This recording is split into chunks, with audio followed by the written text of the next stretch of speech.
se lever dans la présence de Dieu ce soir. J'aimerais qu'on commence la louange. Bon, la deuxième partie. Tu le savais, hein? Non, j'aimerais qu'on puisse prendre quelques instants, quelques minutes encore pour adorer Dieu. J'aimerais vraiment qu'on puisse l'adorer ce soir de tout notre cœur, de toute notre âme, de toute notre pensée. J'aimerais qu'on puisse vraiment élever la voix et faire monter un parfum d'adoration. Je sais que vous êtes arrivés tout à l'heure, vous avez commencé la louange, mais j'ai senti que le repas était encore un peu lourd dans les estomacs. J'ai senti qu'il y avait un peu de fatigue. Mais maintenant, je sens que vous êtes réveillés. Amen. Secoue ton voisin, commence à le réveiller. Secoue-le vraiment, bouge-le un petit peu. Et dis-lui, t'es pas venu ici ce soir pour dormir. Mais t'es venu pour adorer Jésus ce soir. Commence à le secouer. Secoue-le bien fort. Oh, Dieu n'a pas besoin de grandes cathédrales, n'a pas besoin de grandes choses. Il a juste besoin d'un peuple qui aime adorer.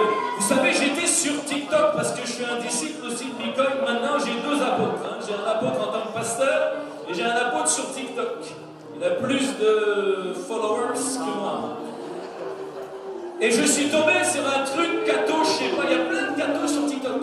Je sais pas si, j'espère qu'ils ne cherchent pas les enfants là-bas. Enfin bon, en tous les cas, je suis tombé sur un curé, un truc, et il mettait une photo. J'y connais rien à ces trucs cadeaux, mais je pense que ça doit être la chapelle Sixtine. Tu sais, il y avait les grandes peintures, Michel-Ange, je sais pas quoi, un truc comme ça.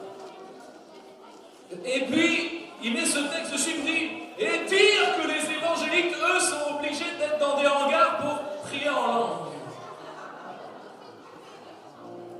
Oh, je lui ai répondu sur TikTok.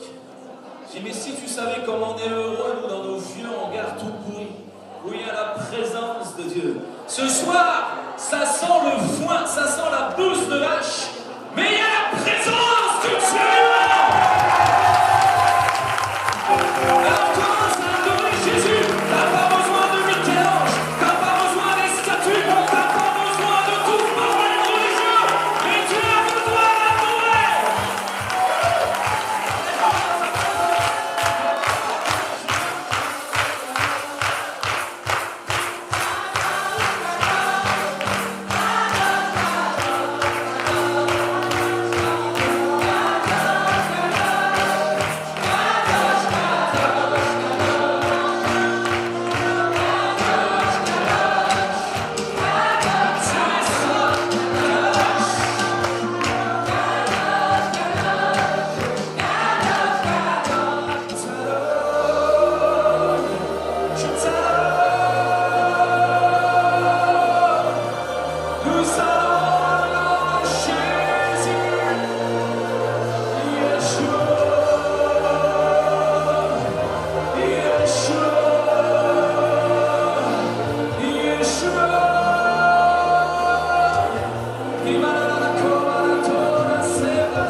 Dis-le simplement, c'est pas compliqué.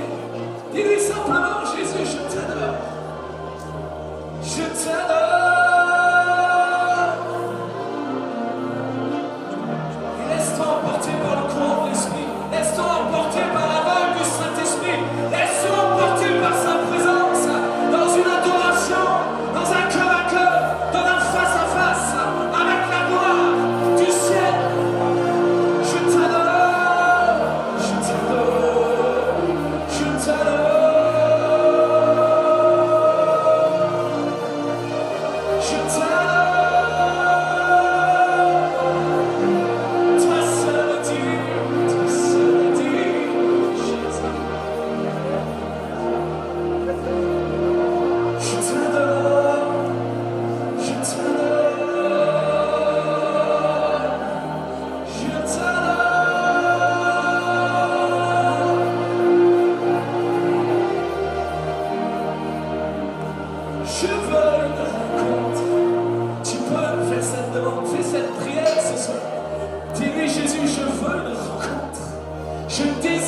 cette rencontre ce soir.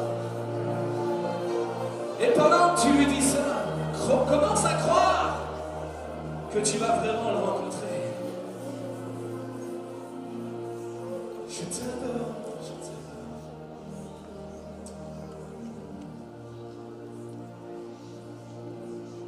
Commence à sentir sa présence.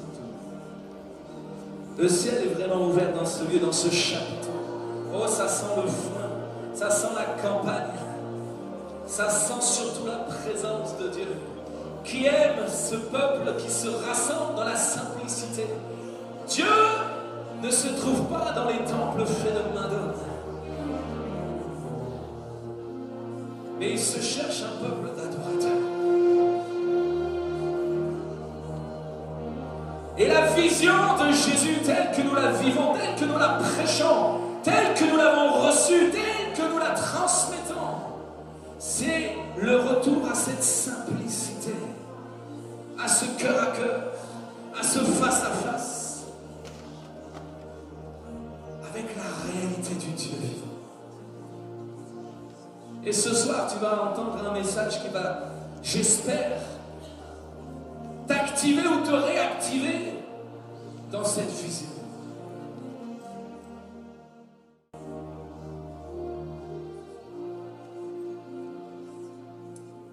Merci Seigneur. Amen. Acclame Jésus ce soir.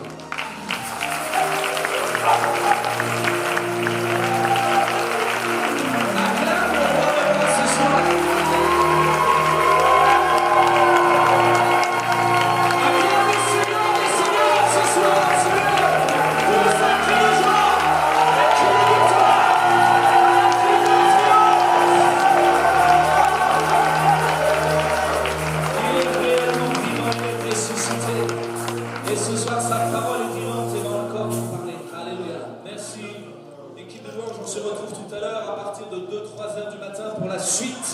De ce message.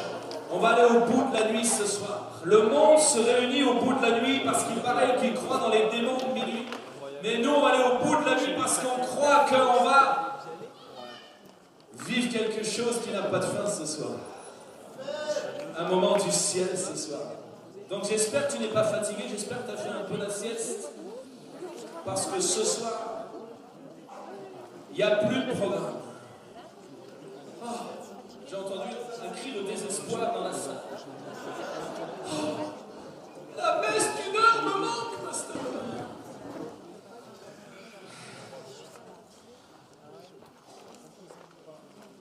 Avant de prêcher,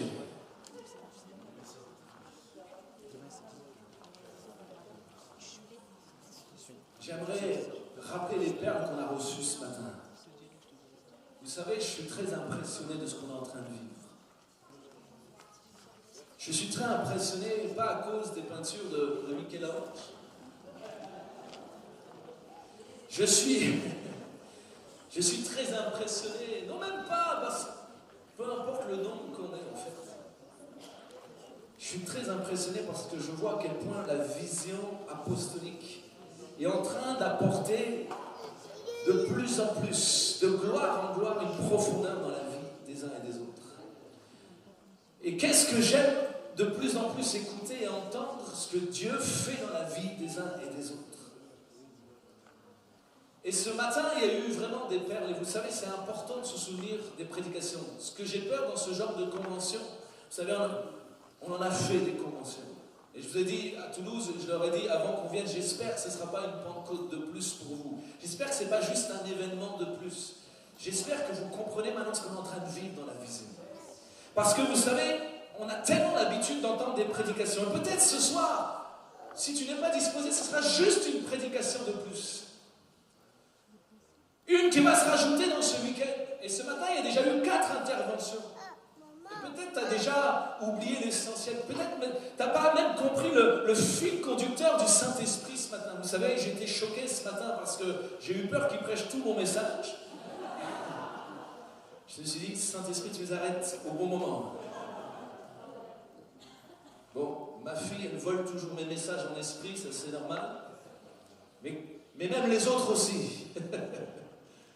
Et j'ai aimé prophétiquement que Le premier témoignage, c'est Céline de Perpignan.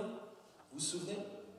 J'ai aimé ce premier témoignage qui a commencé la convention ce matin en disant qu'elle a cherché Dieu dans la religion jusqu'au Vatican et que finalement elle l'a trouvé loin du Vatican, à Perpignan, dans une maison où Jésus se trouvait en version gabonaise.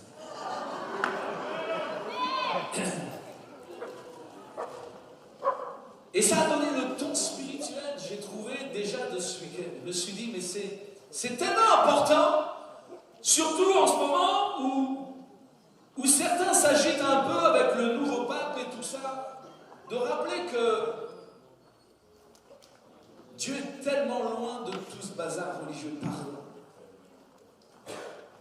Pardon, mais c'est vrai, c'est une vérité. Et Dieu va délivrer de plus en plus, et je le crois parce que j'aime profondément nos amis catholiques. Et je crois que Dieu va délivrer de plus en plus, mais pas que des catholiques, aussi des protestants, et aussi même des évangéliques qui se sont perdus dans la religion. Et je crois que la vision de Jésus n'est pas simplement une vision parmi d'autres, mais que c'est un retour à quelque chose dont l'Église a profondément besoin. Et l'Église a besoin, et les chiens dans la salle sont d'accord, que cette vision vienne bouleverser nos vies. Amen. Vous savez, il y a une parole dans Matthieu, chapitre 7, qui nous dit, et ça parle des chiens. Merci. Ne donnez pas les choses saintes aux chiens. Ah là, il aboie pas, tu vois. Et ne jetez pas vos perles devant les pourceaux de peur qu'ils ne les foulent aux pieds et que, en se retournant, ils vous déchirent. Il aboie pour les pourceaux, mais il n'a pas aboyé pour les chiens. Mais, je sais qu'ici, il n'y a pas de chien ni de pourceau, à part notre ami chien. On a laissé notre mimiche à la maison. Et je sais que vous êtes venus pour que ces perles, en fait, ne soient pas piétinées. Vous savez, l'Église a trop longtemps piétiné. On est gavé de prédications. Des fois, je me demande même, est-ce que je vais prêcher? Peut-être que je ne vais même pas prêcher ce soir. Ça durera quand même jusqu'au bout de la nuit, mais peut-être sans prêcher. En tous les cas, ce qui est sûr, c'est que la vision de Jésus est vraiment le retour à ce que les âmes ont vraiment besoin. Et ce matin, le ton a été donné par Céline. Seulement 3 ans, j'ai demandé à la bouche, j'ai dit, mais c'est qui cette fille? C'est vrai que je l'avais croisée une fois parce qu'elle était venue chercher maman Prisca, je crois, chez nous. Mais j'ai dit, mais ça fait longtemps qu'elle est dans la vision. Tu m'as dit 3 ans, c'est ça? Je ne sais pas où Céline, parce que je ne vois rien du tout. Moi, je vois le noir complet. Céline, si tu m'entends. Et quand je vois ce que la vision peut produire dans une vie, en seulement 3 ans, je suis impressionné. Mais en fait, je suis plus impressionné parce que la vision va produire dans 10 ans, dans 20 ans, dans 30 ans. Vous n'êtes pas prêts.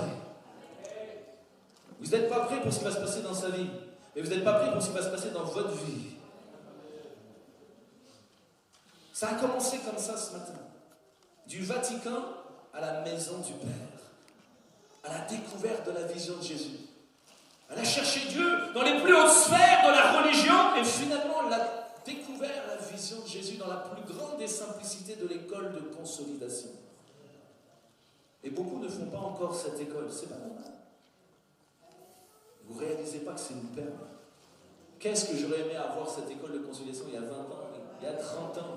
Qu'est-ce que j'aurais aimé qu'on m'accompagne comme ça, comme on le fait avec vous? Vous ne réalisez pas la grâce que vous avez de pouvoir être accompagné, suivi. Aussi, de plus en plus, vous le réalisez, je le sais. Acclamez vraiment tous ceux qui vous ont accompagné dans cette école de consultation. J'aimerais que vous puissiez vous applaudir.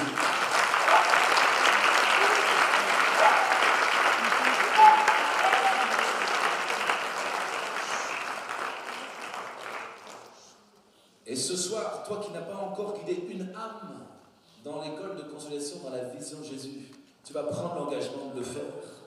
Et tu vas voir quelle joie tu vas avoir d'accompagner toutes ces nouvelles âmes, les unes après les autres. Tu vas être impressionné de voir la transformation qu'ils vont vivre par le Saint-Esprit. J'ai aimé Céline qui a démarré comme ça ce matin. Puis après, il y a eu Naomi qui a cru que le thème de la convention c'est « Je veux une rencontre ». Elle a confondu, je crois, avec les 3 semaines de jeûne et de prière. Et j'ai dit à Rémi, je dis non, c'est toi qui t'es trompé. C'était ça le vrai thème de la convention. Elle a raison. Et il a dit, oui, c'est vrai, mais il faut quand même un feu dévorant pour vivre une rencontre. Non, je ne donne pas le micro à Rémi parce que sinon, il va me couper la parole. Je le connais. Il a arrangé l'histoire. En tant que journaliste, j'ai le droit. Et donc, je veux une rencontre. Mais quel genre de rencontre? Pas une rencontre passagère. Pas j'ai rencontré le pape, je lui ai serré la main. Oh, j'ai fait un selfie avec le pape, je suis heureux. Non, pas ce genre de rencontre-là. Pas une rencontre passagère, mais une rencontre qui va marquer durablement ta vie. Une rencontre qui va produire un dépôt dans ta vie. Une rencontre qui va produire un face-à-face inoubliable. Oh, je peux te parler de la rencontre que j'ai vécue avec Jésus. Oh, c'était il y a longtemps. C'est une vieille histoire. C'était il y a 26 ans. C'était en 1999. Mais je le vis comme si c'était une réalité encore aujourd'hui de la même intensité. Parce que cette rencontre a bouleversé complètement mon existence. C'est pas une rencontre passagère. C'est pas une rencontre éphémère. C'est une vraie rencontre. Et l'Église a besoin de rencontrer vraiment tout à nouveau ce Jésus de la vision. C'est pas n'importe quel Jésus. Oh, beaucoup parlent de Jésus. Mais de quel Jésus on parle? De quel Jésus on prêche? De quel Jésus il s'agit? Oh, les premiers apôtres le savaient. Ils nous avaient dit, oh, si vous entendez Jésus par-ci, Jésus par-là, faites attention. Il n'est pas là, il n'est pas ici. Il y a plein de faux Christ, plein de faux Jésus. Mais il y a une vraie rencontre avec le véritable Jésus. Avec le véritable feu, ce feu dévorant, qui n'est pas un feu éphémère. Et effectivement, il n'y a pas de véritable rencontre sans un feu dévorant. Et ce soir, tu as besoin d'expérimenter ce feu dévorant. Mais si tu es trop fatigué, va te coucher, parce que moi je suis en pleine forme. Et ce soir, ça va durer. Tout vous est content. Oh, je sens que je suis en forme là.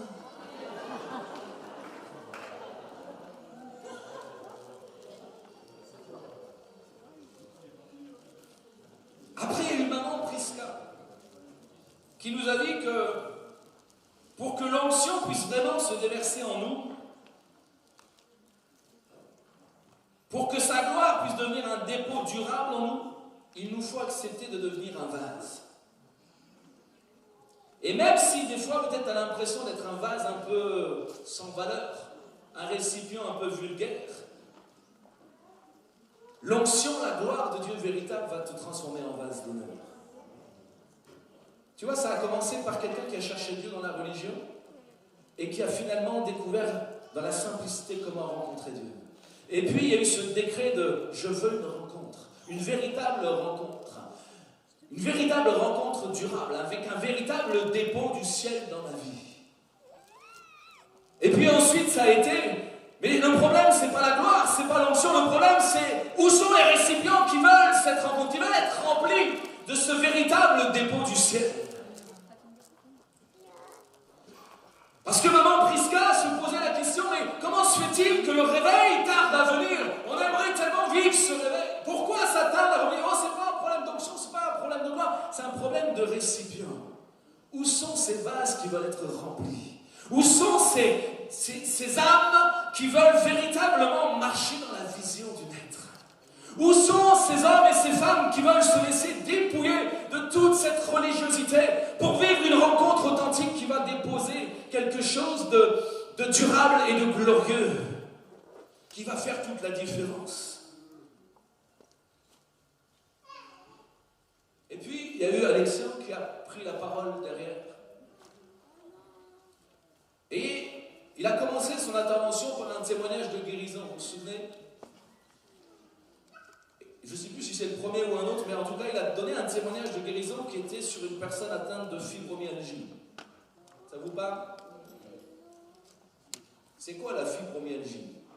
J'ai regardé un petit peu pour me renseigner et j'ai vu 2 détails qui m'ont semblé importants de vous dire ce soir. Il y a 2 choses dans la fibromyalgie qui sont prophétiques. La première chose, c'est que c'est une maladie qui touche tout le corps. la partie haute comme la partie basse, partout. Ça concerne tout le corps. Et la deuxième chose, c'est que ça produit en général de la raideur. Et vous savez que la raideur qui touche le corps, c'est quelque chose d'extrêmement prophétique dans la Bible. Et ça m'a parlé, et je me suis dit, mais c'est exactement ça ce qu'on a entendu ce matin. Quand on veut une véritable rencontre, quand on veut vraiment en fait se laisser remplir par la gloire de Dieu, il faut effectivement, et d'ailleurs il l'a dit aussi ce matin, il faut briser en nous toute forme de rigidité, toute forme de raideur, tout ce qui est pharisianique en nous. Il a même dit, il faut tuer le pharisien en nous. Vous vous rappelez de ça ce matin? Si tu veux vivre quelque chose de glorieux dans sa vision ce soir, il faut que tu sois prêt à tuer tout ce qui est raide en toi. Et la parole de Dieu, lorsqu'elle emploie le mot raide, c'est justement pour parler de tout ce qui s'oppose, de tout ce qui refuse d'obéir, de se laisser visiter, toucher par la simplicité de la vision de Jésus. Tout ce qui vient en opposition avec cette vision. Et l'Église a tellement souffert de raideur, de fibromyalgie. Tout le corps a été atteint à un moment donné de cette raideur. Et le corps, l'Église, a besoin de cette visitation nouvelle, rafraîchissante, qui va faire un dépôt nouveau. Et cette Pentecôte, c'est pas juste pour que tu reçoives une prophétie. C'est pas juste pour que tu reçoives un petit moment sympa et que tu repartes de là en te disant « Ah, c'était vraiment bien, vivement l'année prochaine ». Non, je crois que c'est un moment particulier où Dieu veut faire un dépôt. Un dépôt qui va marquer ta vie. Un dépôt qui va marquer une nouvelle saison. Qui va démarrer en toi quelque chose de nouveau. C'est pour ça que je crois que l'objectif du Saint-Esprit, d'une manière ou d'une autre ce week-end, c'est ce que j'ai reçu en tous les cas quelques jours avant cette Pentecôte, c'est d'activer, de réactiver chacun dans sa destinée. Vous savez, c'est difficile de se réjouir. L'Église ne peut pas être dans la joie si quelques-uns courent dans la destinée et puis les autres sont en marge de leur destinée. Puis on les laisse comme ça végéter en dehors de ce que Dieu a prévu. Le corps est malade. Et le corps a besoin de cette vision de Jésus pour se mettre en marche tout à nouveau. D'ailleurs, on a entendu tout à l'heure le témoignage de Sophie, c'est ça? Et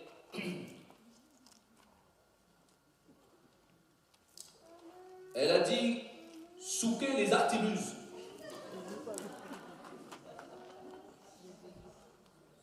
Dans le film, il paraît que ça ne veut rien dire. Mais moi, j'ai cherché. Aujourd'hui, souquer les artiluses est employé de manière humoristique pour exhorter quelqu'un à redoubler d'efforts ou à se mettre sérieusement au travail. Tu as déclenché prophétiquement la remise au travail de l'Église.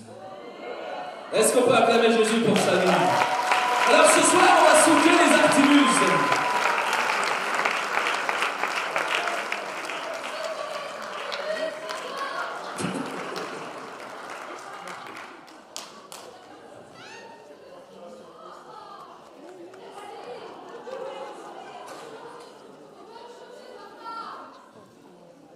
On a perdu Sophie.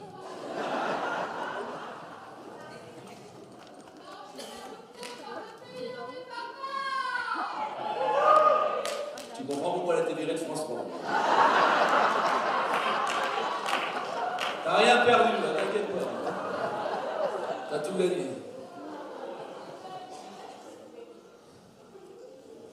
Il y a tellement de choses qui nous empêchent de souquer les artiluses. Vous êtes d'accord? Il y a tellement de choses qui s'opposent à la vision de Jésus, qui s'opposent en fait à se mettre au travail. Il y a tellement de choses qui peuvent nous rendre en fait raides. Comme si on était atteint de cette fibromyalgie. Peut-être c'est la forteresse de pensée qui s'oppose à cette vision. Et beaucoup de religieux sont dans cette forteresse de pensée.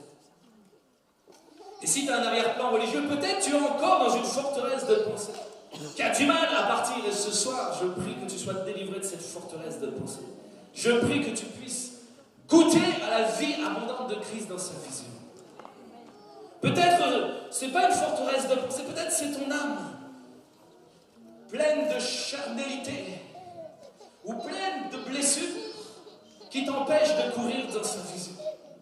Ce soir, j'aimerais que tu puisses vivre une rencontre qui te guérisse en profondeur. Il y a tellement de choses qui peuvent nous rendre raides. La religion nous rend raides. Nos pensées peuvent nous rendre raides. Mais ce soir, on va prêcher un message. Peut-être pas très longtemps, mais on va prendre le temps ensuite de laisser le Saint-Esprit agir dans ta vie.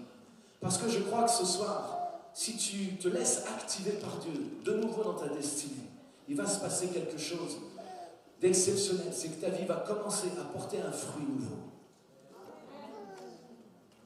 Je vous ai dit, on ne donne pas des perles aux pourceaux. Si tu écoutes juste des prédications et puis tu les oublies aussi vite, c'est comme fouler des perles. Mais si tu commences à saisir, à entendre et à retenir tous les points importants de chaque prédication, tu vas commencer à faire un collier de perles ce week-end. Et tu vas repartir de ce week-end avec un collier de perles. Oh, pas pour être beau, pas pour décorer, mais les perles vont briller au travers de ta vie. Parce que chaque parole qui t'aura parlé prophétiquement ce week-end va commencer à activer quelque chose et t'amener à prier enfin pour la vision de Jésus. Et ma prière ce soir pour toi, Église, c'est que la vision commence à briller au travers de ta vie. Et je crois que cette vision est appelée à briller et va commencer à briller dans plusieurs vies ce soir. Ça fait trop longtemps, ça fait trop d'années pour certains où les perles sont collectionnées, peut-être dans un petit endroit, une boîte à bijoux. C'est plus le temps en fait de cacher ces perles, c'est le temps de commencer à les saisir et à briller au travers de ces perles. Commence à saisir tout ce qui est dit dans ce week-end. Et commence à comprendre que l'année prochaine, c'est toi qui vas témoigner, c'est toi qui vas exhorter, c'est toi qui vas prêcher. Et nous, on va partir à la retraite. Amen. Retraite anticipée pour moi, retraite normale pour Rémi. Amen.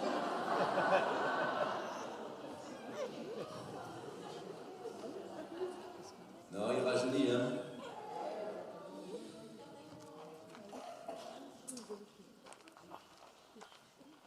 Allez, on va lire la parole de Dieu.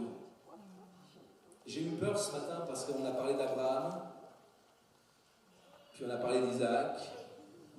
J'ai dit, va pas plus loin. On va parler de la suite. Allez, Genèse chapitre 25, viens avec moi. On va parler de ce qui doit être activé dans ta vie. Je veux que tu saisisses pourquoi c'est important cette vision.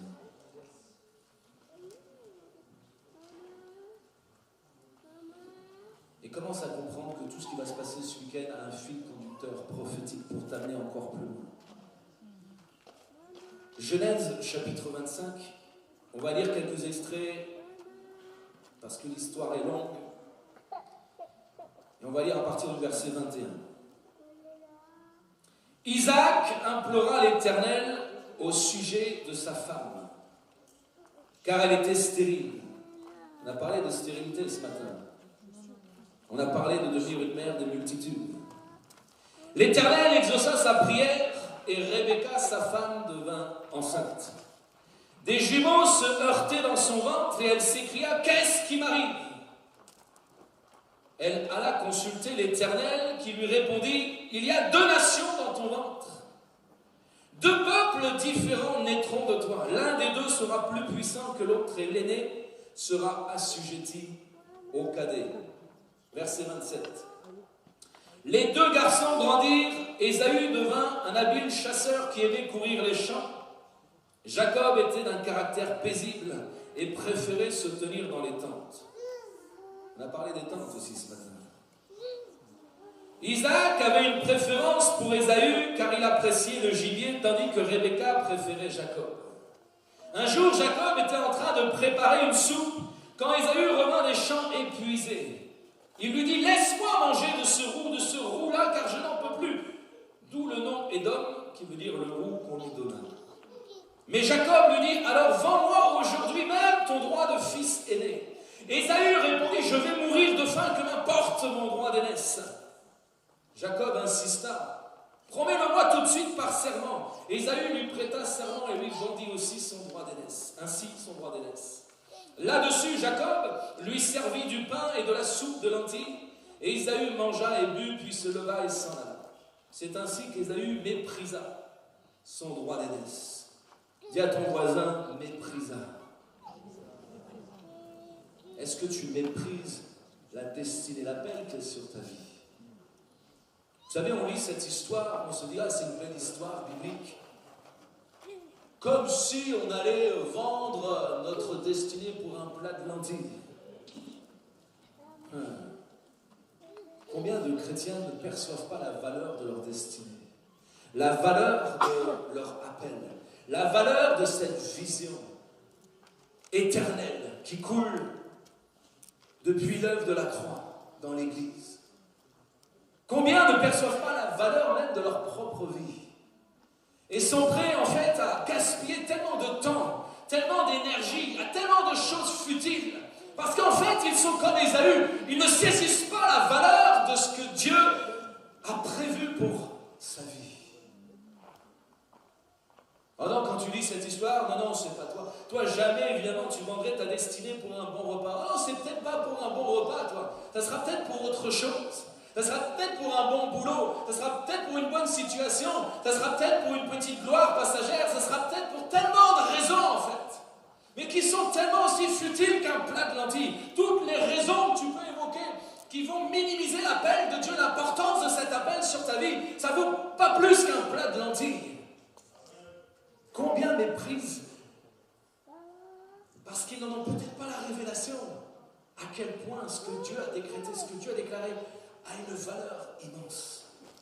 Vous savez, même c'est devenu une mode aujourd'hui. On parle de la destinée, on parle de l'appel, on parle de la vision, on parle de l'Église, mais c'est tellement léger parce qu'on n'a pas la révélation à quel point effectivement quand Dieu parle, quand Dieu a un plan éternel qu'il a prévu de toute éternité pour toi, il y a une valeur incommensurable. Aujourd'hui, c'est une mode. Viens, je vais te coacher en 3 points, tu vas entrer dans ta destinée. Oh là là, c'est pas de ça qu'il s'agit. Est-ce que tu réalises la valeur que tu accordes à la destinée qui est la tienne? Ésaü, lui, n'avait pas conscience de l'importance de ce droit d'aînesse, c'est-à-dire de cette autorité qui lui revenait, de cette responsabilité qui lui revenait. Oh, moi j'aime Jésus, pasteur, mais les responsabilités, j'aime pas trop. Pourquoi est-ce que tu n'aimes pas les responsabilités? Pourquoi est-ce que tu fuis les responsabilités? On va voir ce que Ésaü voulait vraiment. Ce n'est pas les responsabilités qui l'intéressaient. Mais on va continuer l'histoire. Genèse 26. À partir du verset 17, on saute un petit peu pour aller plus vite. Et là, on va parler de puits. On a parlé des puits ce matin. Je vous ai dit tout ce qui a été prêché ce matin est en lien direct avec ce message ce soir. Genèse 26, verset 17. Isaac partit pour dresser son camp dans la vallée de Guérar où il s'établit. Il s'installa et fit déboucher les puits qu'on avait creusés du temps de son père. Abraham et que les Philistins avaient comblés après la mort d'Abraham. Et il leur donna les mêmes noms que son père. En creusant dans la vallée, les serviteurs d'Isaac découvrirent une source d'eau vive. Les bergers de Guérar cherchèrent querelle aux bergers d'Isaac en prétendant « Cette eau est à nous !» Isaac donna à ce puits le nom d'Ézek. On verra ce que ça signifie. Parce qu'on s'était disputé avec lui à ce sujet. Ensuite, ils creusèrent un autre puits pour lequel on lui chercha de nouveau querelle. Il le nomma Sitna. Puis il partit de là et creusa un autre puits pour lequel on ne lui chercha pas querelle. Il l'appela donc Rehoboth. Car, dit-il, maintenant l'Éternel nous a mis au large et nous prospérons dans le pays. Avant de reprendre l'histoire avec Jacob et Ésaü. Ésaü vient de perdre son droit d'aînesse parce qu'il a méprisé la paix. Et là, l'histoire nous amène maintenant un petit peu dans la vie du père Isaac. On voit que Isaac, c'était pas n'importe qui. C'était quelqu'un qui avait compris qu'il devait marcher dans les traces de son père, qui ne prenait pas à la légère l'héritage du père. Et lorsque il a été chassé de là où il était parce qu'il prospérait trop et la jalousie était contre lui. Il va commencer à déboucher les puits qui avaient été rebouchés avec le temps, les puits du Père. Et non seulement il va déboucher les puits du Père, mais il va prendre le temps de leur donner le nom, des noms prophétiques. Et regardez le premier puits qui va être débouché. Il va donner un nom prophétique qui est Ések, qui veut dire dispute. C'est-à-dire que lorsque Isaac va commencer à marcher dans les traces de son père, à vouloir déboucher les puits du père, à vouloir accomplir la suite de l'héritage du père, la première chose qui va se passer, c'est de causer des disputes. Dis à ton voisin dispute. Quand tu commences à faire l'œuvre de Dieu, quand tu commences à entrer dans ton appel, quand tu commences à vouloir entrer dans ta destinée, ça crée des disputes. Il y a des problèmes avec les êtres humains. Souvent tu crois, tu sais, quand tu as le feu, tu rencontres Jésus pour la première fois, tu penses que ça va être magnifique. Et puis tu te dis, waouh, maintenant Jésus m'a appelé, je vais y aller. Et puis tout le monde va être content parce que les gens aiment voir Jésus dans ma vie et tout ce que je fais est bon, c'est pour Jésus, amen. Et puis tu te rends vite compte qu'en fait, il y a plein de problèmes humains. Parce que, bizarrement, quand tu rentres dans ton appel, ça crée plein de choses. C'est pour ça que tu n'aimes pas les responsabilités. Parce que dès que tu prends tes responsabilités, dès que tu marches dans l'héritage du Père, dès que tu commences à déboucher le premier puits du réveil, dès que tu commences à faire ce pourquoi tu as été appelé sur cette terre, dès que tu commences à t'activer dans la vision, ça crée des problèmes. Et la première opposition, c'est une opposition humaine. Ça crée des problèmes avec les autres. Et beaucoup abandonnent à ce moment-là. Beaucoup baissent les bras en disant, si c'est ça l'église, si c'est ça le ministère, moi c'est pas pour moi. Moi j'aime Jésus, Jésus est tout amour. Et combien sur Jésus est tout amour? Et combien abandonnent, ils baissent les bras. Ah non, c'est trop difficile, pasteur. Non, moi j'étais venu pour une belle convention de Pentecôte, on m'a dit le feu va venir. On m'a dit, waouh, il y aura des prophéties, il y a des grands prophètes. Moi, je ne suis pas venu pour des disputes. Ce soir, on va se disputer. Je suis un peu taré à Toulouse. Même dans le noir, je ne vois pas, mais j'entends les voix. Je sais que ça, c'est Toulouse. Ah non, mais vous rigolez, mais beaucoup de chrétiens n'aiment pas les disputes. Tu n'aimes pas les disputes, tu n'entreras jamais dans ta destinée. Parce que dès que tu rentres dans ta destinée, tu vas être disputé. On va te disputer. Et si personne ne te dispute, je vais te disputer.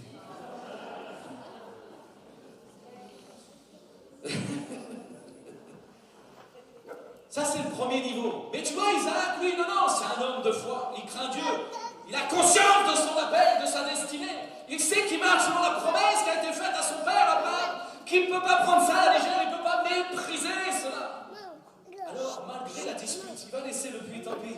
Il va aller plus loin. Et qu'est-ce qu'il va faire? Il va recommencer. Il va déboucher un deuxième puits. Et qu'est-ce qui se passe à ce moment-là? Il y a un autre problème. Et cette fois, il va appeler le puits Sitna. Qu'est-ce que ça veut dire, Sitna? Sitna, en hébreu, ça veut dire opposition, mais ça veut dire plus que ça. En fait, Sitna, c'est un mot hébreu qui est lié au mot même de Satan, au mot même de accusation.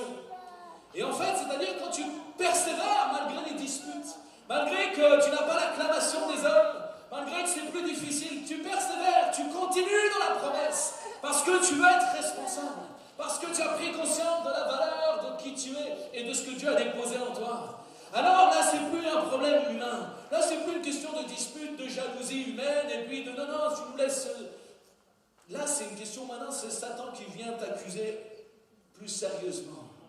Et tu commences à vivre le combat spirituel à un autre niveau.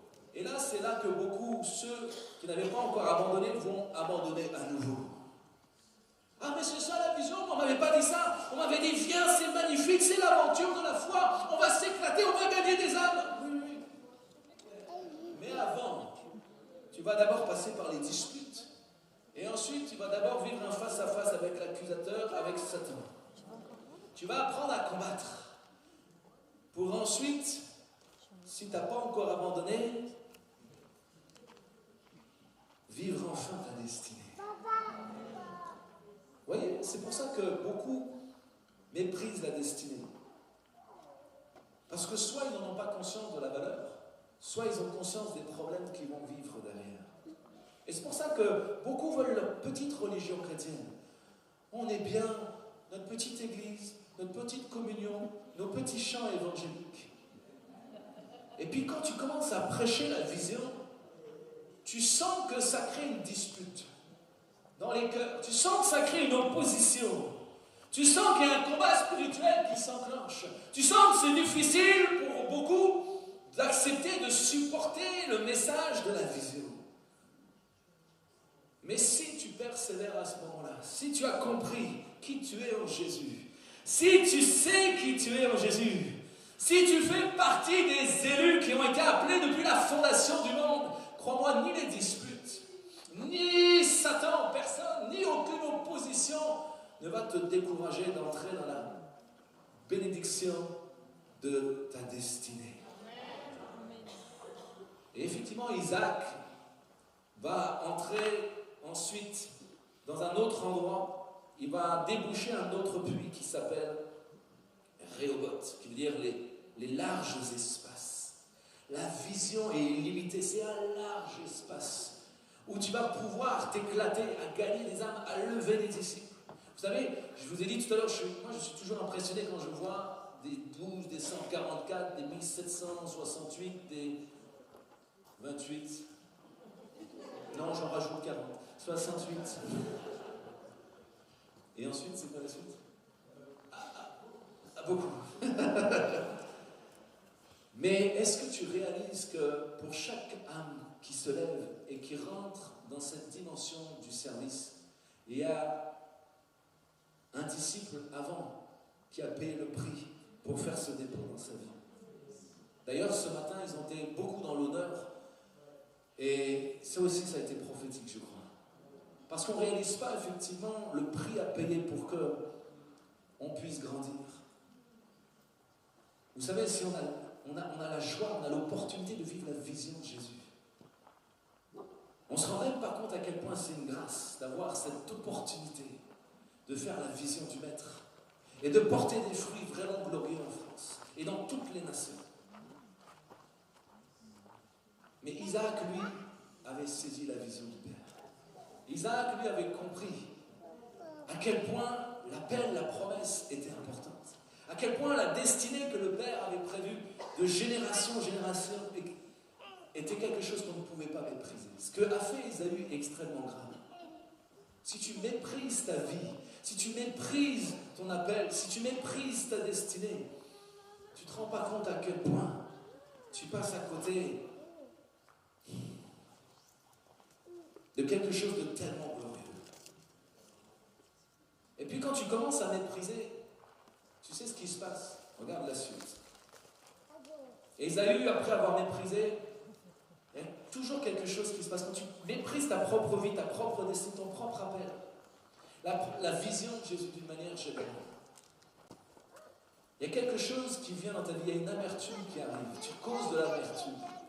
Pourquoi? Parce que tu vas commencer à faire des mauvais choix. Genèse 26, la suite, verset 34 et verset 35. Pendant que Isaac, lui, faisait la vision du Père, pendant que Isaac, lui, avait conscience à quel point cette vision était précieuse, lui, Ésaü, continuait sa vie comme il l'entendait. Et à l'âge de 40 ans, Ésaü épousa Judith, fille de Béri le Hittite, et Basmat, fille d'Élon le Hittite, et elles rendirent toutes deux la vie amère à Isaac et Rebecca. Dis à ton voisin, amère. Tu vois, quand tu commences à mépriser les choses importantes, tu fais des mauvais choix qui rendent la vie amère. Qui a déjà fait un mauvais choix? Est-ce que tu as senti l'amertume? Est-ce que tu as senti que tu causais aussi de l'amertume?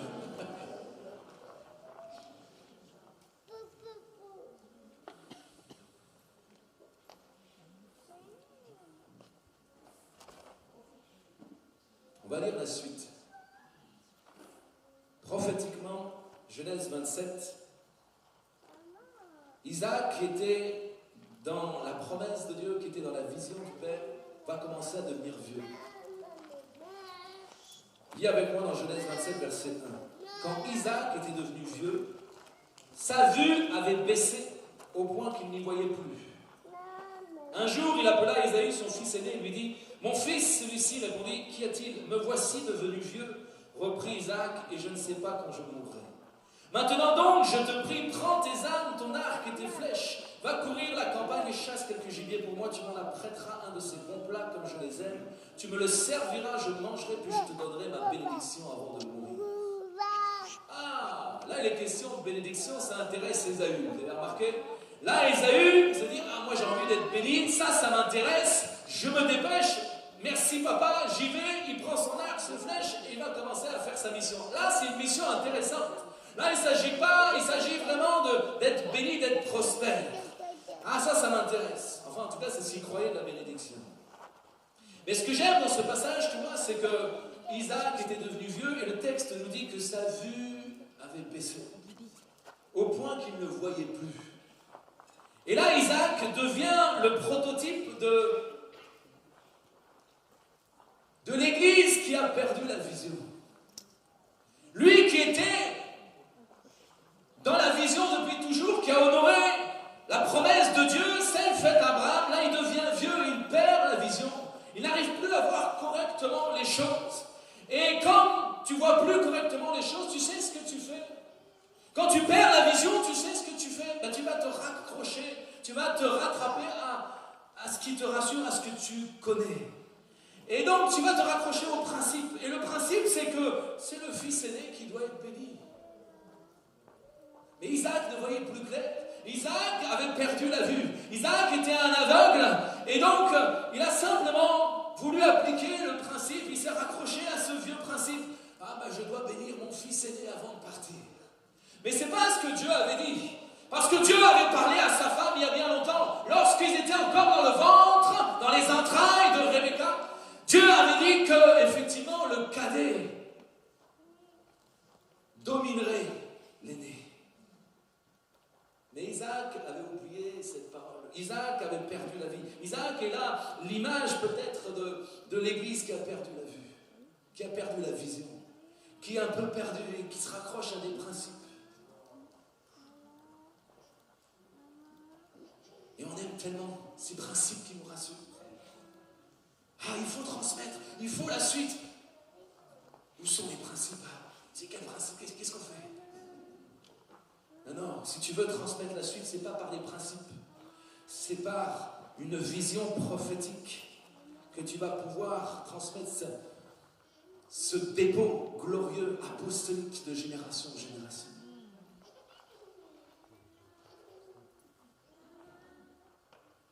Je vais vous dire quelque chose.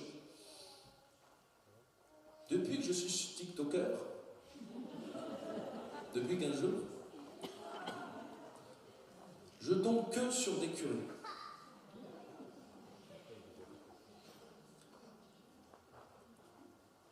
Et puis je tombe sur des curés en permanence qui parlent d'un truc.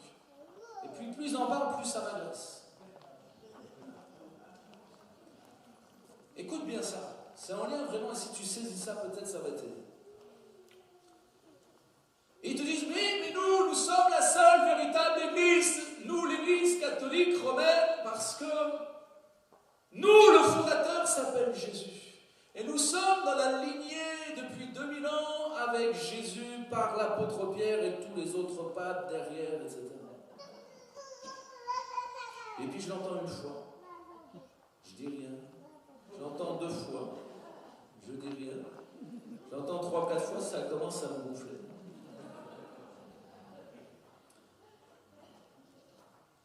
Et j'ai fait une vidéo d'ailleurs qui va bientôt être diffusée là-dessus, où je réponds aux curés. Et je leur dis, écoutez, je la diffuserai lundi après Pentecôte. Je dis, écoutez bien. Admettons que Jésus a fondé votre église. Pourquoi pas? Admettons que vous soyez dans la lignée depuis 2000 ans avec Pierre. Pourquoi pas?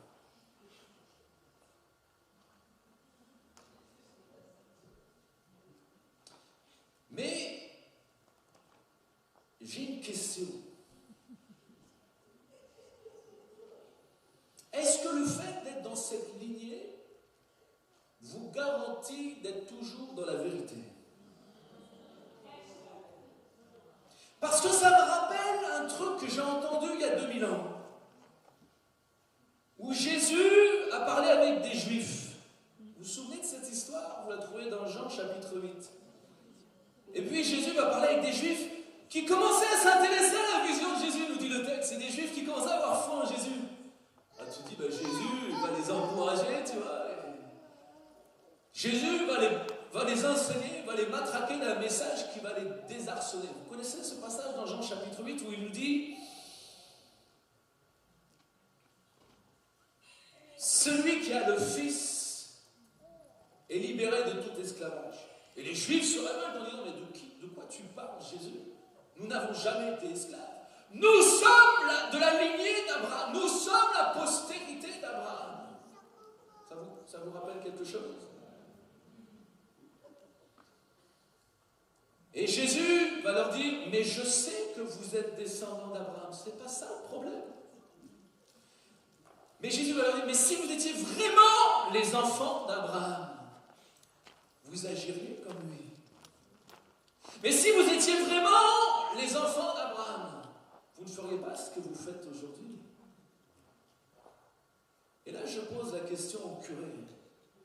Et je leur dis: mais si vous étiez vraiment des enfants de Jésus dans la lignée de plus de 1000 ans, vous n'agiriez pas comme ça. Votre lignée ne vous garantit rien du tout. Ce n'est pas une lignée qui va t'amener dans la vision de Jésus. Tu peux être issu d'une lignée et perdre toute profondeur, toute réalité de vérité.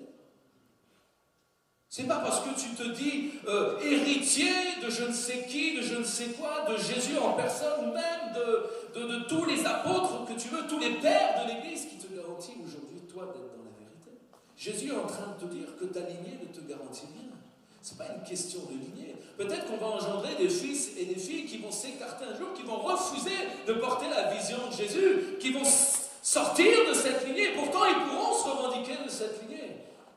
Mais il y a la lignée terrestre et il y a la lignée spirituelle. Ah, tu crois que tu es la véritable Église parce que tu es issu d'une longue lignée. Jésus est en train de te dire: ta lignée ne garantit rien du tout. Mais ce qui est important, ce n'est pas d'être au nom de telle ou telle lignée, mais ce qui est important, c'est d'être en conformité avec la parole de Dieu. On n'est pas en train de vouloir créer une lignée spirituelle où le simple fait de se revendiquer de la MPM te garantit la vérité. On est en train de vouloir enfanter des fils et des filles qui, parce qu'ils se revendiquent de cette lignée, vont marcher dans la même vision, dans le même cœur, dans la même pensée. Est-ce que tu commences à comprendre ce qu'implique la vision? Oh, il ne s'agit pas de faire des membres. J'ai appris qu'il y a des églises, ils offrent même des cartes de membres. Je ne savais même pas que ça existait. Quelqu'un m'a écrit cet après-midi en disant: oui, je suis membre de telle église, j'ai la carte. Je ne savais même pas que ça existait. On pourrait faire ça, mamie? Une carte de membre. Tu es peut-être un membre MPN, tu as la carte VIP, ça dépend du montant de l'offrande. À partir de 10 000 €, tu as la Gold Card.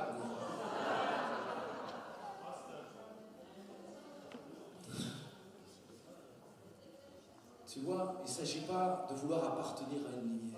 Il ne s'agit pas de vouloir être membre. Il s'agit de vouloir comprendre et saisir cette vision et de vouloir la porter. La différence entre Jacob et Ésaü, c'est que Jacob a tout fait pour arracher cette vision. Il était affamé de cette vision. Il désirait porter cette vision. Depuis le ventre de sa mère, il avait accroché le talon d'Ésaü. Il voulait en fait vraiment depuis toujours. Il était violent dans cette pensée-là, dans cette vision-là. Il a toujours manifesté cette violence. Ce sont les violents qui s'emparent du royaume des cieux. Je sais que beaucoup, vous avez pu être découragés par tout ce que vous avez vécu dans la vie, tout ce que vous avez vécu même dans les églises, tout ce que vous avez vu sur TikTok. Et il y a quoi être découragé sur TikTok, crois-moi. Je sais pas comment il fait, Nicole. Lui, c'est un guerrier. Moi, ça fait 15 jours, on est déjà mal. Lui, ça fait 3 ans. C'est vraiment un solide. Mais juste pour embêter les cathos, je vais rester. Allez. Je commence à aimer les curés.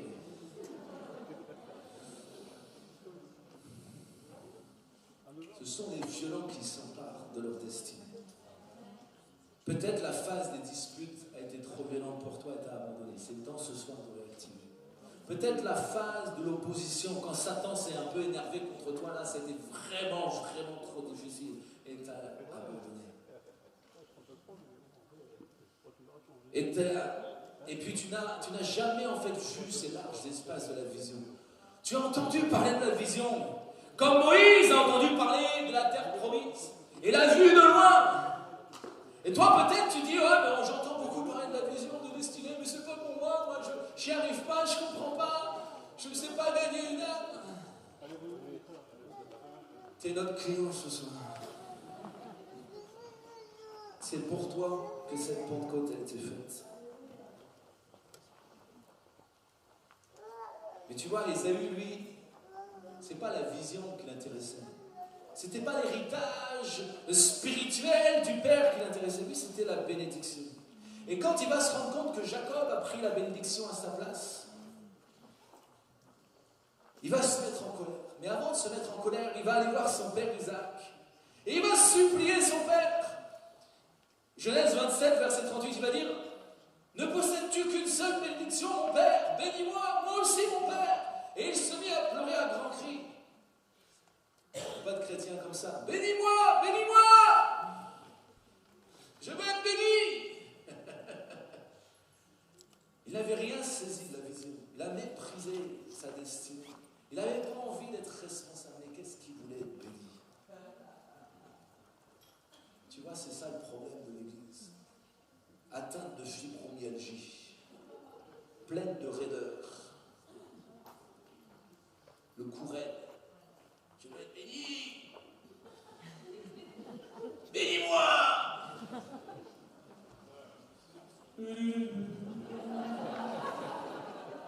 Allez, reçois ta bénédiction. Tu vois la différence, c'est violent. Tu vois, quand tu lis vraiment ce texte, quand tu essayes de te mettre à la place des personnages et quand tu te mets toi-même en fait dans leurs histoires, tu dis mais finalement, on est tous passés par là. On a tous été à Ésaü à un moment donné. On n'a pas compris la vision et on a désiré juste la bénédiction. Oh non, on ne voulait pas de responsabilité. Mais qu'est-ce qu'on veut être béni? On veut être béni, on veut être béni. Père, t'as d'autres bénédictions quand même pour moi. Et même quand tu dis aux chrétiens, mais Jésus vous a béni de toutes sortes de bénédictions. Oui, mais bénis-moi quand même. Qu'est-ce que je peux te bénir de plus? C'est terrible. C'est terrible. Ce faux christianisme qui nous a amenés dans une fausse conception de l'Église. C'est à gerber. On a tué la foi.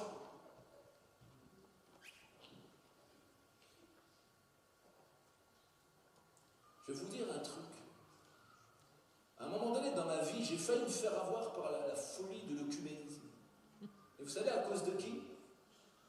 À cause des évangéliques qui commençaient à se laisser séduire. Ils disent non mais c'est bien l'unité, l'amour, etc.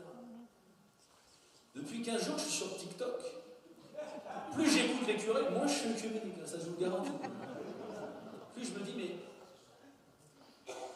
on n'a pas la même foi, c'est le même Dieu. Je vous assure, c'est choquant, c'est violent. J'ai envoyé des trucs à Mikox, c'est la peau de TikTok. Chaque fois je dis mais t'as vu les curés là, t'as vu ce qu'ils disent? On s'amuse, hein. TikToker de Jésus.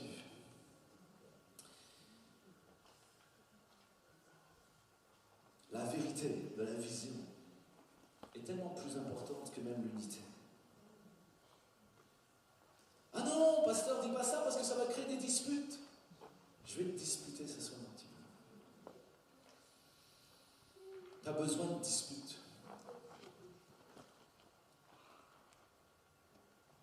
Ça fait du bien des fois de se disputer, non? Souvent on dit, il ne faut pas se disputer dans les couples. Bon, bah, nous, on s'est mal barré.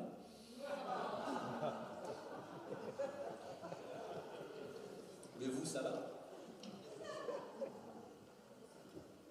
On n'aime pas trop les disputes, hein? Mais bizarrement, c'est quand même dans les disputes qu'il se passe quelque chose. On n'aime pas les disputes, mais bizarrement, c'est quand on commence à se disputer. Bon, sur le moment, non, peut-être pas, mais après, quand tu redescends de la dispute, il y a un travail qui se fait en toi. Pas un travail pour te blesser en disant « Oh, puis jamais de tout. » Non, un travail où même... Ça va. Au pied, mais là. Tu vois, on n'aime pas être disputé. Pourtant, c'est dans la dispute que la vérité commence à prendre place aussi. Moi, je suis inquiet des couples qui se disputent jamais. Alors ce soir, si tu te disputes jamais, tu vas commencer. Non. Oui, je reviendrai plus à votre compte. Ma femme m'a disputé. Oui, je viens plus à l'église parce que non, un frère m'a blessé, parce que... Écoute-moi bien. Quelqu'un a dit ce matin d'ailleurs, je crois l'avoir entendu ce matin, quelqu'un a dit, mais il faut aussi être rejeté. C'est ça, c'est Maman Prisca. Bon, elle, c'est niveau Gabon. Elle veut que tu épouses les épreuves. Bon, ça, il faut être gabonais. Mais pour nous autres,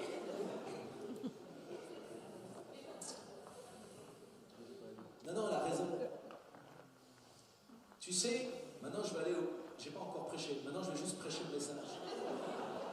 Tu sais quelle est la différence entre Jacob et Ésaü? Le prophète Malachie a dit, j'ai aimé Jacob et j'ai écarté Ésaü. Ok. Quelle différence ça fait? Qu'est-ce qui s'est passé dans la vie d'Ésaü? Qu'est-ce qui s'est passé dans la vie de Jacob? Les deux se sont mariés et ont eu des enfants. Bon, ça va pas jouer là-dessus. Les deux ont enfanté une nation. Les deux ont été très prospères. Ésaü a été très prospère aussi. Très riche. Plein de fric. Peut-être même plus que Jacob. Ah. Donc ça se joue pas là-dessus. Quelle est la différence entre Jacob et Ésaü?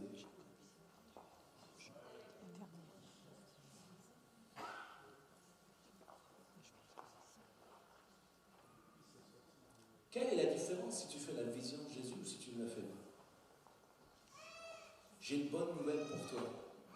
Toi qui ne veux pas faire la vision de Jésus, j'ai une très bonne nouvelle pour toi. Tu peux prospérer. Tu peux avoir du fric, avoir un bon boulot, plusieurs femmes comme les amis si tu veux. Tu fais ce que tu veux, c'est dans la vision de Jésus. C'est une bonne nouvelle, bah? Non? Quelle est la différence si tu fais la vision de Jésus? J'ai regardé un petit peu leurs histoires. Je me dis, Seigneur, quand tu choisis quelqu'un et quand tu écartes quelqu'un, ça fait quoi comme différence?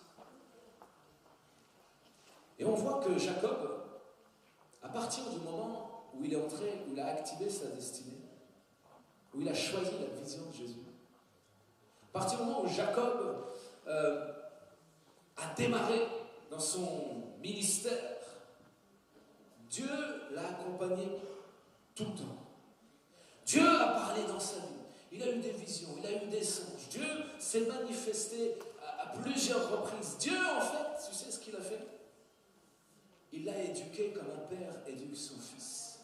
Il en a pris soin, il lui a parlé, il l'a conduit, il l'a guidé, il l'a complètement même fighté jusqu'à le briser. Il a fallu même que Dieu se batte avec lui pour qu'il cède dans ses derniers retranchements. Pourquoi?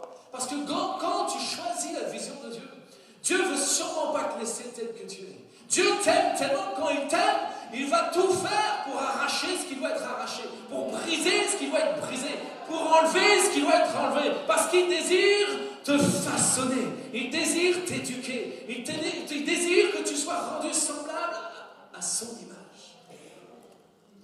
Quand Dieu t'aime, quand il te choisit, quand tu fais partie de ses élus, oh, Dieu va se manifester dans ta vie, pas toujours comme tu le veux, pas juste pour des bénédictions comme toi tu l'entends, mais il va faire un travail en profondeur dans ta vie. Et à côté de ça, Ésaü, la Bible est totalement silencieuse, aucun contact avec Dieu. Pourquoi?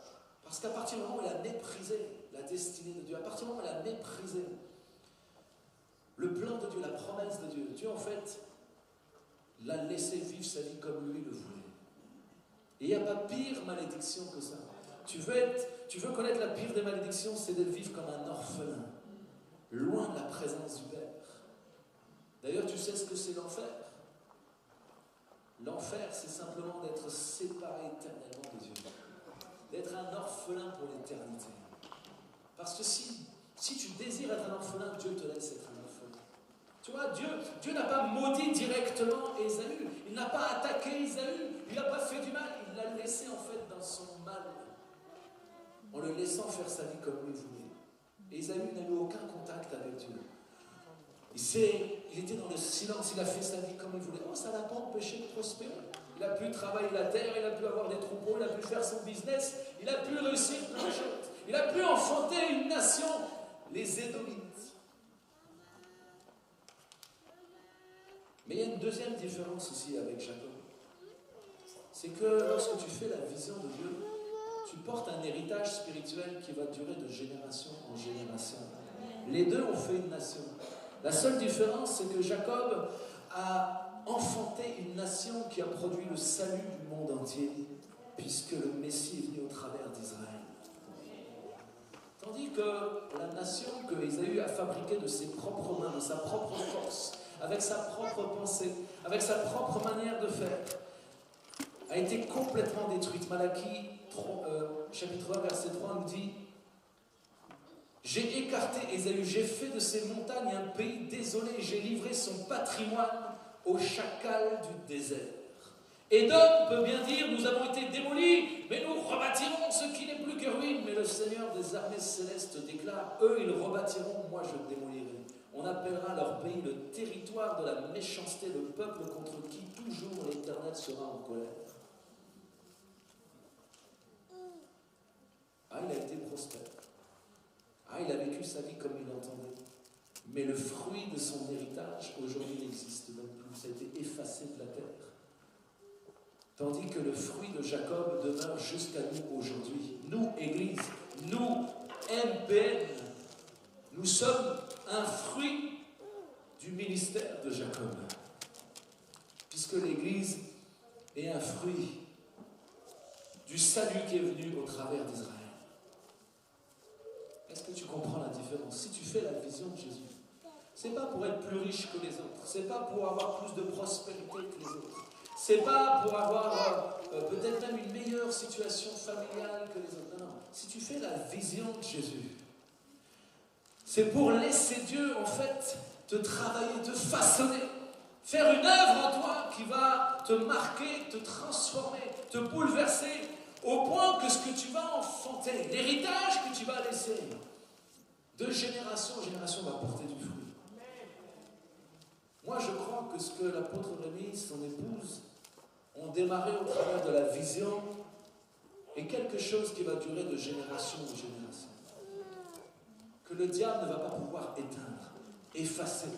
Que la grâce qu'il y a dans cette vision va couler de génération en génération et va prospérer au-delà de ce qu'on peut penser et imaginer. Dans 100 ans, dans 200 ans, dans 500 ans, si la Terre existe encore, des âmes vont être gagnées parce que il y a 500 ans en arrière, il y a 200 ans en arrière, il y a 300 ans en arrière, des disciples se sont levés, se sont laissés activer. Tu vois le choix que tu vas faire ce soir, de te laisser activer ou réactiver. Ce n'est pas un choix de carrière. C'est pas, ok pasteur, c'est quoi le salaire, je m'engage dans quoi, je signe où, quelles sont les petites lignes. Il s'agit de comprendre que tout ce que tu vas commencer à faire à partir de ce soir va porter du fruit pour l'éternité. Tu vas commencer à déboucher un puits qui va ouvrir de grands espaces, bien au-delà de ce que tu peux penser, imaginer. Tu vas devenir une mère de multitudes. Ou un père de multitudes. ça la vision de Jésus. C'est pour ça que ce soir, je ne sais pas ce que le Saint-Esprit fera demain ou lundi, mais je pense que ce soir,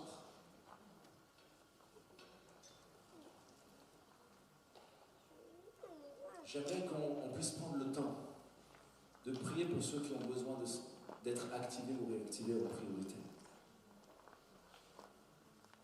Je crois que cette Pentecôte, c'est une réussite si au moins un homme, si au moins une femme qui commence ce soir à prendre au sérieux ou à reprendre au sérieux l'appel de Dieu sur sa vie. Parce que chaque homme, chaque femme qui va s'activer va commencer à dépouiller l'enfer, va commencer à déboucher les puits de réveil. Maman Prisca vous a dit ce matin, mais pourquoi le réveil tard? Il manque de récipients. Jésus va dire, il y a beaucoup d'appelés mais peu d'élus. Vous savez,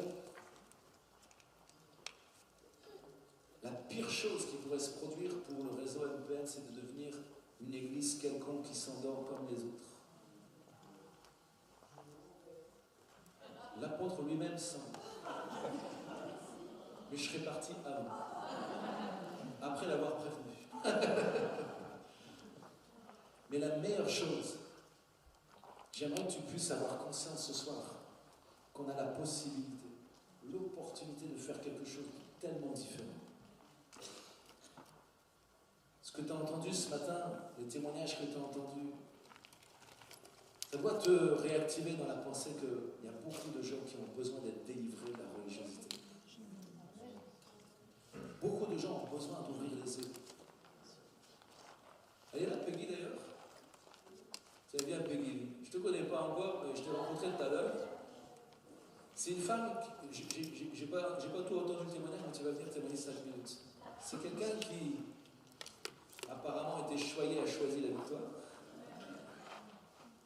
Et qui a été délivré de la religion.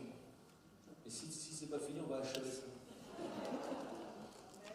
Mais je la connais pas, mais elle est venue me voir tout à l'heure, elle me dit Pasteur, j'ai au moins 2 témoignages. Parce qu'en fait, à Toulouse, mais je ne t'ai jamais vu à Toulouse. Non, mais à Toulouse, la dernière fois que tu as fait une veillée, alors c'était le mois de mai, je ne sais plus quand. Elle m'a dit, mais je ne sais pas ce qui s'est passé, j'ai eu l'impression que tu étais dans ma cuisine.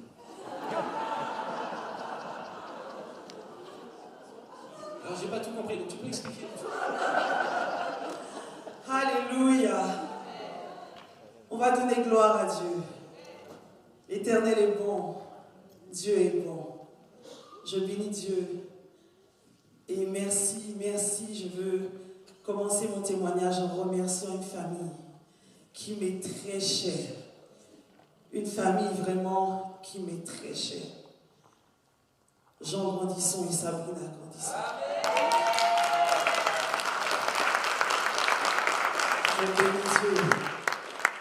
Je bénis Dieu. Dieu a permis à une période de ma vie que je les rencontre.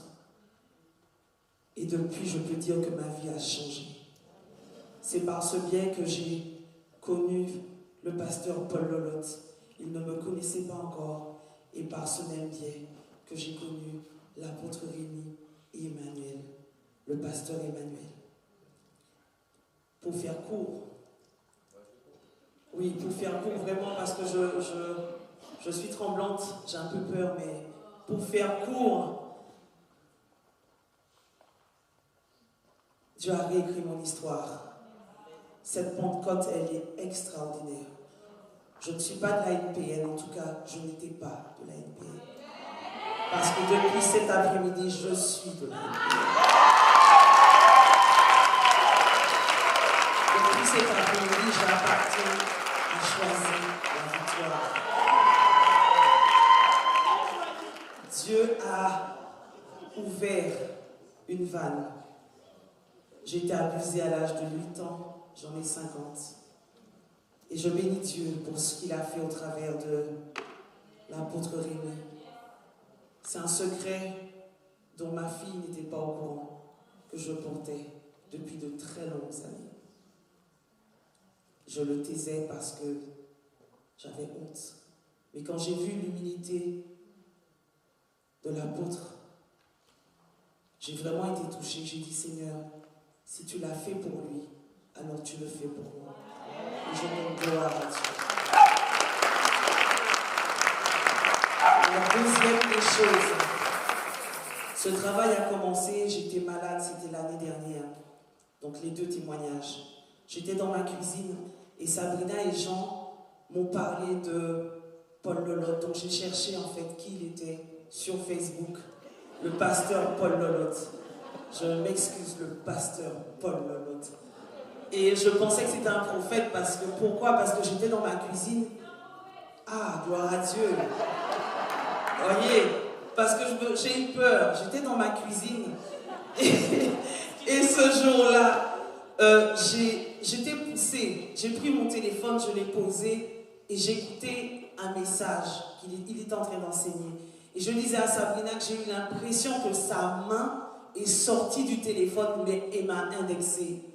Je souffrais, j'avais un problème cardiaque et ce jour-là, j'ai commencé à trembler. Je tremblais dans la cuisine, je pleurais, je tremblais, je ne comprenais même pas ce qui m'arrivait. Et je vous avais écrit un long témoignage. C'est comme ça qu'on s'est connus. Vous avez oublié, ouais, un long témoignage. Et là, dernièrement, dans la veillée, je ne pensais pas me connecter. Donc je prends mon téléphone et j'étais en train de scroller. Et puis, à un certain moment, je tombe sur la veillée. Et là, Shalom Peggy de Bourges. J'ai dit, oh, je ne peux plus partir. Et il m'a salué. Je ne pensais pas rester. Mais bon, bizarrement, encore dans la cuisine. Et là, rebelote. Mais cette fois, c'était le soir où vous avez prêché, on avait fait une action prophétique et on avait écrit sur le papier. Mais qu'est-ce qui s'est passé chez moi? Un bouleversement. J'ai écrit, en fait, j'avais écrit plein de choses et j'ai mis dans la cheminée, mais un bouleversement. Je pleurais, mon esprit était en effusion. Et ce matin, mais vraiment tout ce qui s'est passé depuis le début de la convention, il y a un fil conducteur vraiment terrible. Terrible. Ma fille a été touchée. Pareil, elle était à genoux. Et moi aussi. Et vraiment, je bénis Dieu parce que j'ai couru. Je cherchais Dieu. J'ai trouvé Dieu. Je pensais l'avoir trouvé dans la religion. Et j'ai été bouleversée. Pourquoi? Parce que j'ai dit à Sabrina, c'est vrai qu'ils m'ont beaucoup parlé de la vision. Et j'ai dit à Sabrina, je veux rencontrer deux personnes. Jésus, je l'ai. Il est dans mon cœur, je l'aime. Mais je veux rencontrer deux personnes. Je veux rencontrer le pasteur Paul et l'apôtre Rémi. Et là, je verrai. Donc, je suis venue et on a été très combattus. On a eu des accidents. C'était terrible. Et j'ai dit à Sabrina, je suis Jonas. Je suis Jonas. Je suis dans ta voiture, je suis Jonas. Et je vous assure, c'est ce que je lui ai dit. Et depuis qu'on est arrivé, Dieu a commencé à travailler. Et vraiment, je bénis Dieu pour tout ce qui s'est passé ce matin, et particulièrement pour maman Prisca, quand elle a commencé à parler. Et là, dans mon cœur, j'ai senti qu'on m'a donné un espèce de coup de poing ici terrible. Donc je suis partie, j'ai couru, j'ai été m'effondrer en pleurs derrière le buisson, là, juste là. Et j'ai appelé Sabrina, je ne comprenais pas. Et j'ai croisé le pasteur Paul Lolotte, je lui ai témoigné de ça. Et je me suis cachée dans la religion. Je cherchais Dieu, j'aime Dieu, mais j'étais dans une espèce d'apparat sans vie. J'étais dans une espèce d'esprit pharisien, je ne sais même pas comment le conjuguer, mais un truc vraiment sans son, sans vie. Parce que je cherchais. Et ce matin, je discutais avec les filles et je leur disais, je ne sais pas pourquoi j'étais en train de raconter ma vie, et je disais, j'ai l'impression d'être dans des buissons et je ne sais pas, en fait, je cours, c'est vraiment cette impression que j'avais avant d'arriver cet après-midi à la rencontre des femmes. J'avais l'impression de courir, toujours courir. Fallait que je fasse 1, 2 et je courais. J'ai connu Dieu, j'avais 20 ans. Une tentative de suicide et échoué. J'en ai 50 aujourd'hui, j'avais toujours cette impression de courir. Courir. Et ce matin, Vraiment, quelque chose s'est passé. Et cet après-midi, ça a été le... Voilà. J'ai vraiment eu cette impression qu'on m'a enlevé un sac. Et depuis tout à l'heure, je me sens mais d'une légèreté. Et je veux bénir Dieu. Je veux bénir Dieu pour ça. Il est celui de la deuxième chance. Il est celui, il est la blessure qui ne faillit jamais. Jamais. On prend jamais. Et aujourd'hui, je dis Seigneur, abat, abat, abat la religion et vive l'esprit. Que Dieu soit glorifié, que Dieu soit béni, que l'Éternel soit béni. La vie est dans l'esprit. La lettre tue, mais l'esprit vivifie. La vie en Dieu, elle vivifie. Que Dieu soit béni.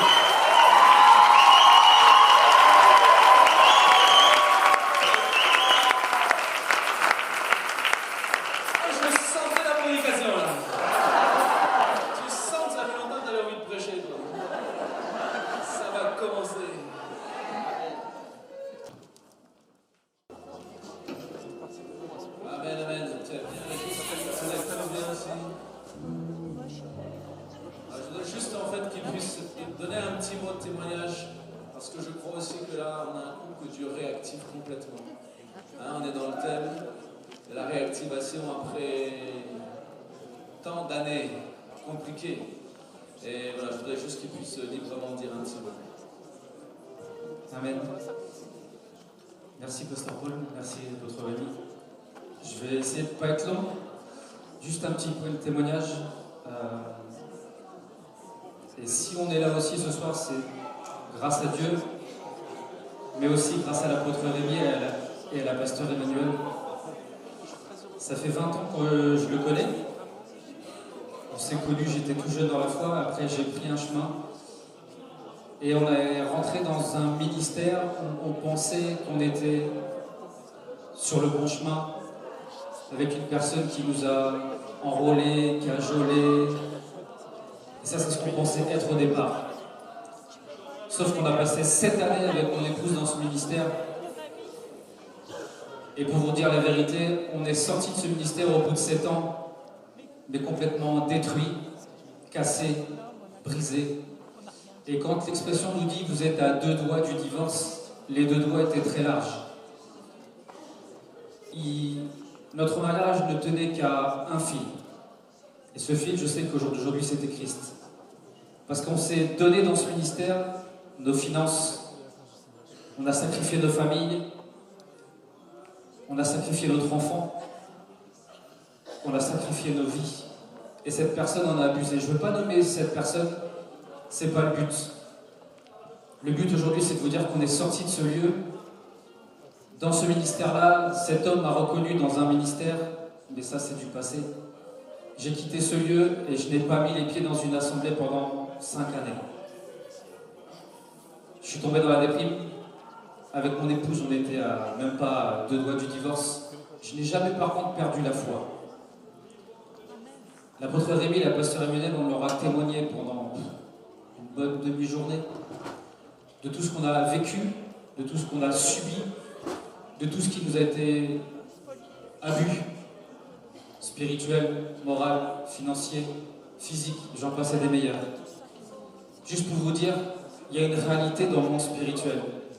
Quand vous êtes dans un appelé véritablement de Dieu, avec le mandat de Dieu, l'ennemi fera tout pour vous détourner de ce qui est prévu pour vos vies. Et cet homme a tout fait pour nous détourner de ce que Dieu avait prévu pour nos vies. Et je sais que cet homme était même prêt à nous tuer physiquement pour pas que nous puissions rentrer dans ce que Dieu voulait que nous puissions engendrer.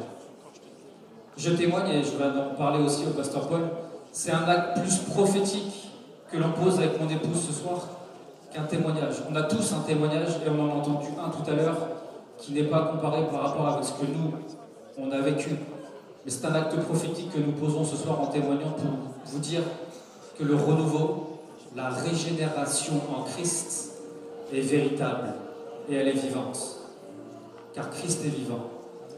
Et quand vous êtes touché par Dieu, il peut vous arriver n'importe quoi. Il y aura toujours un moment donné où Dieu vous tiendra par un fil. Mais ce fil, il est indestructible. Ce fil, c'est le sang de Christ qui coule.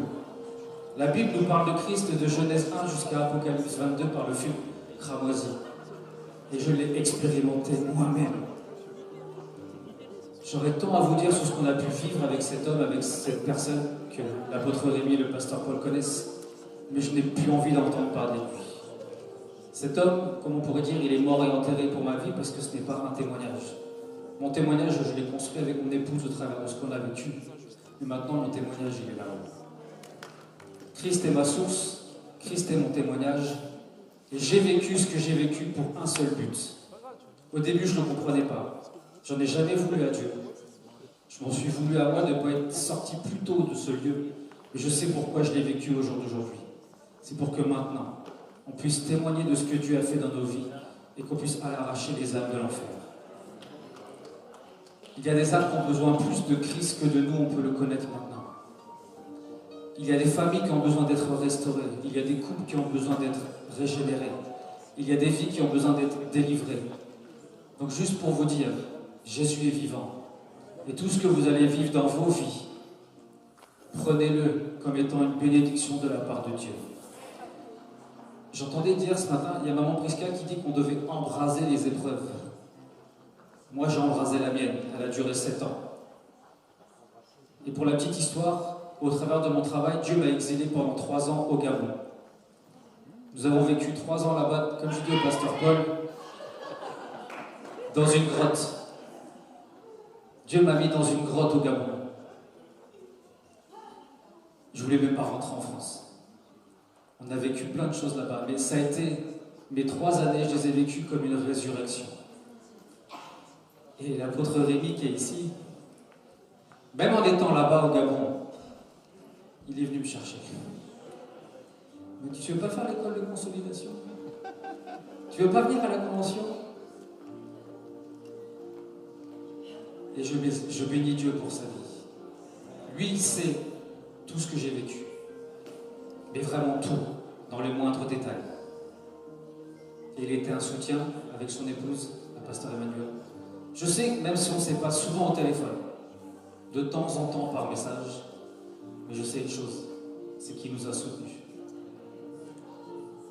J'ai fait 2 fois l'école de consolidation. Je l'ai fait une fois. Je me dis, ce serait bien que tu la refasses une 2e fois. Quand mon épouse l'a faite aussi. Je me dis, ce serait bien que tu fasses l'école des leaders. J'ai fait l'école des leaders. Première année. On passe en 2e année. On n'a pas redoublé. Et là, on est là aujourd'hui avec vous. Il est venu me chercher. Dieu, au travers de lui, est venu nous chercher. Je mettrai toujours Christ en premier. Vous savez, mon épouse, elle a dit à ce monsieur qui était avec qui on était, parce qu'un jour, il a dit, est-ce que tu es prêt à tout perdre pour me suivre? Perdre ton mari, perdre ton enfant. Et je bénis Dieu pour mon épouse. Elle a eu le réflexe de lui dire, je suis prêt à tout perdre, mais pour Christ. Et à partir de ce moment-là, de cette phrase qu'elle a sortie, ça a été le tournant de notre vie. J'étais tellement englué à servir, à prêcher. J'ai servi et j'ai prêché dans énormément de pays dans ce monde, au travers avec ce monsieur. Mais on était tellement englués à faire son œuvre, sa télévision, son ministère. L'œuvre était à Paris. On habitait Orléans. 2 heures de route tous les week-ends. Je faisais même plusieurs fois par semaine les 2 heures de route pour aller m'occuper de la télévision. Pourquoi? Juste pour plaire à un homme. Pour plaire à un monsieur qui se disait appelé de Dieu. Certes, oui, on voyait les miracles, on voyait plein de choses se passer au travers de lui. Mais rien, à la fin, ne ressemblait à ce que Christ peut faire pour nous. Et juste pour finir, quand j'ai annoncé à Rémi que j'ai quitté son ministère, il m'a dit enfin. Il m'a dit il était temps, je bénis Dieu pour cela. Et d'autres personnes me l'ont dit. Parce que quand j'ai quitté son ministère, j'étais directeur de sa télévision, directeur d'un pôle social, j'étais son bras droit, mon épouse était son assistante. On était englué dans le ministère. Le ministère, c'est bien. Ça valorise les hommes. Mais faire la volonté de Dieu, c'est ce qu'il y a de plus beau. Faire la vision de Dieu, c'est ce qu'il y a de plus beau. Et ça, je l'ai compris. Vous savez, quand je vous parle d'être brisé, vous prenez un vase ou un verre en cristal, vous le jetez par terre, vous voyez tous les milliers de morceaux qu'il y a. Vous pouvez les recoller, le vase ne sera jamais aussi beau. Mais j'ai compris une chose, les milliers de morceaux de mon corps qui ont été brisés crieront à jamais que Jésus-Christ est vivant. Si je suis là ce soir, ce n'est pas un homme. Même mon épouse m'a soutenu. Mais c'est Christ qui m'a relevé. J'ai vécu la déprime. Vous savez, quand on dit pour un homme de Dieu qui est reconnu dans le ministère, tu ne peux pas déprimer, tu n'as pas le droit. J'en suis la preuve vivante. Si, j'ai déprimé. Avec tout ce que j'ai vécu, tout l'amour que j'ai donné à cet homme, tout mon temps, mes finances, mon sacrifice de ma famille, de mon travail, tout. Quand on... Vous savez, juste... Je pourrais vous parler pendant des heures. Mais... j'ai pas été un enfant désiré par mes parents. J'ai perdu ma mère à 16 ans. J'ai pas eu de relation avec mon père. Et ça, l'apôtre Rémi le sait. Et il a vu cette faille en moi. Et il s'est engouffré dedans. Il en a profité. Il m'a choyé comme un père. Il lui a dit que j'étais son fils. Il m'a valorisé. Il a flatté mon ego.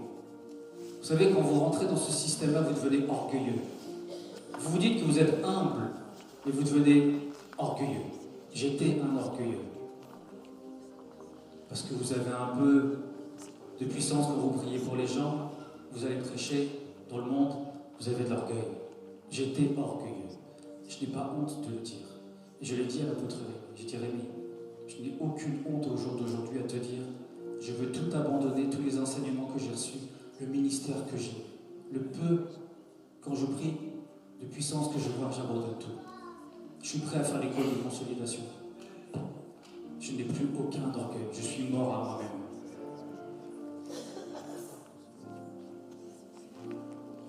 Amen. Juste pour vous dire, au jour d'aujourd'hui, et ça va lui faire plaisir, on a trouvé une famille. Je sais qu'on fait partie de la MPN, parce que sinon on ne serait pas là au jour d'aujourd'hui. Je vous bénis tous, frères et sœurs. Merci, Pasteur Paul. Merci à votre ami. Merci, Pasteur Emmanuel. Merci à vous, et surtout merci à Jésus-Christ.